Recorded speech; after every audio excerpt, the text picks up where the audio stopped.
مختلف دہشت گردانہ الزامات کے تحت ملک بھر میں بے قصور نوجوانوں کی گرفتاریوں کے ذریعے مودی حکومت ملک کے مسلمانوں کو خوفزدہ کرنے کی کوشش کر رہی ہے۔ ان حالات میں ہمیں خوفزدہ ہونے کے بجائے ہمت اور حوصلے کے ساتھ مظلوموں کے حق میں انصاف کے علمبردار بن کر اٹھ کھڑے ہونے کا وقت آ گیا ہے۔ ان خیالات کا اظہار حیدرآباد سے تعلق رکھنے والے movement for piece and justice Telangana کے ریاستی صدر عبدالعزیز نے ناندیڑ میں جماعت اسلامی ہند کی جانب سے منعقدہ خطاب عام میں کیا۔ جماعت اسلامی ہند ناندیڑ کی جانب سے ان دنوں انصاف کے علمبردار بنو اس عنوان کے تحت شہر کے مختلف مقامات پر خطاب عام کا انعقاد کیا جا رہا ہے۔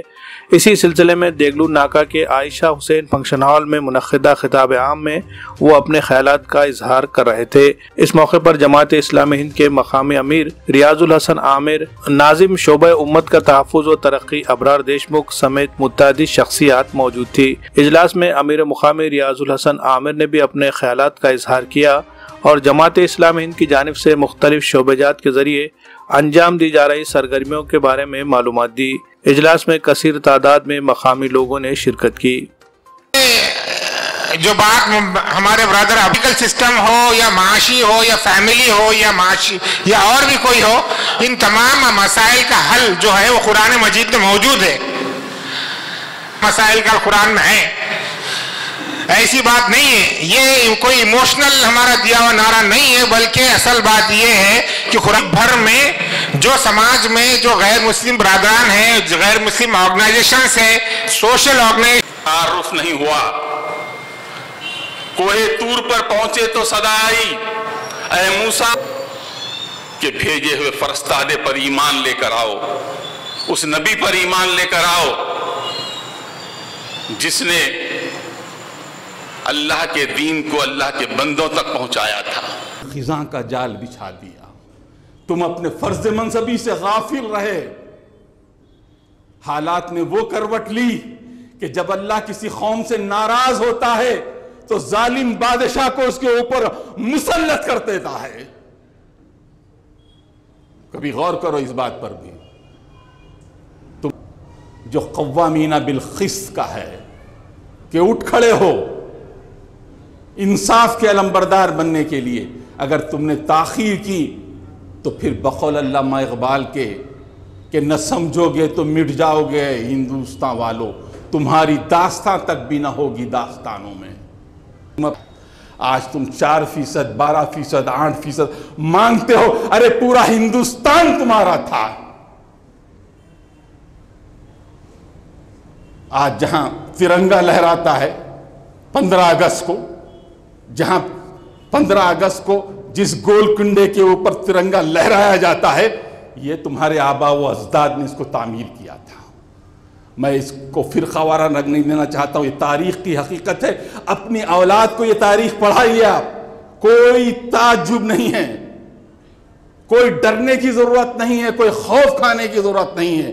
کوئی ہماری تاریخ بدل نہیں سکتا، الا یہ کہ ہم خوف زدہ ہو جائیں تو ہماری تاریخ بدل جائے گی۔ ڈرنے کی ضرورت نہیں، یہ تاریخ ہے، اس میں کیا شرمندگی کی بات ہے؟ کس نے بنایا لال قلعہ؟ شاہ جہاں نہیں بنا۔ کس نے بنایا گول کنڈے کا قلعہ؟ قلی قطب شاہ نے بنایا۔ کس نے بنایا چار مینار؟ یہ قطب شاہی تعمیرات کی یادگاریں، ارے یہ ہمارے آبا و اجداد نے تعمیر کیا، ہم اس کے اوپر کلیم نہیں کرتے، لیکن جس دن تم ہم سے سی اے اور این آر سی کے حوالے سے اگر پیپر مانگو گے تو ہم سارے ہندوستان کی عمارتوں کے اندر اپنے مدفون نکال کر تمہیں بتائیں گے کہ یہ وہ مقامات پر جہاں پر ہمارے آبا و اجداد کی ہڈیاں گڑی ہوئی ہیں، ہم یہاں سے جانے والے نہیں ہیں۔ جن کو جانا تھا 47 میں چلے گئے، اب ہم اس ملک کو چھوڑنے والے نہیں ہیں۔ ہم یہیں پر رہے ہیں اور یہیں پر رہیں گے اور یہیں پر ہماری آخری سانسیں رہیں گی۔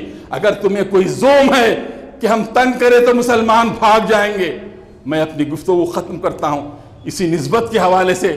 تو تمہیں ہوش میں آ جانا چاہیے کہ مسلمانوں کی اجتماعی زندگی کے فیصلے کبھی بھی سروں کی گنتی کی بنیاد پر نہیں ہوئے، سر کٹانے کی بنیاد پر۔ تم ہماری تاریخ پڑھ لو گے تو سمجھ جاؤ گے کہ انہیں حق سے محروم نہیں کیا جا سکتا، اس لیے کہ یہ حق کے علمبردار ہیں، اپنے لیے ہی نہیں پوری دنیا کے لیے حق کے علمبردار ہیں۔ انہوں نے حق دیا غلاموں کو، انہوں نے حق دیا عورتوں کو، انہوں نے حق دیا کمزور طبقات کو، انہوں نے حق دیا مظلوم طبقات کو۔ ان کی پوری تاریخ، ان کے رسول کی پوری سیرت اس بات کے اوپر گواہ ہے کہ ہم نے انسانیت کو اپنی دولت، اپنے نظریات سے مالا مال کیا ہے۔ ہم کبھی باطل سے ڈرنے والے اے آسمان نہیں، ہم 100 بار کر چکا ہے تو امتحان ہمارا۔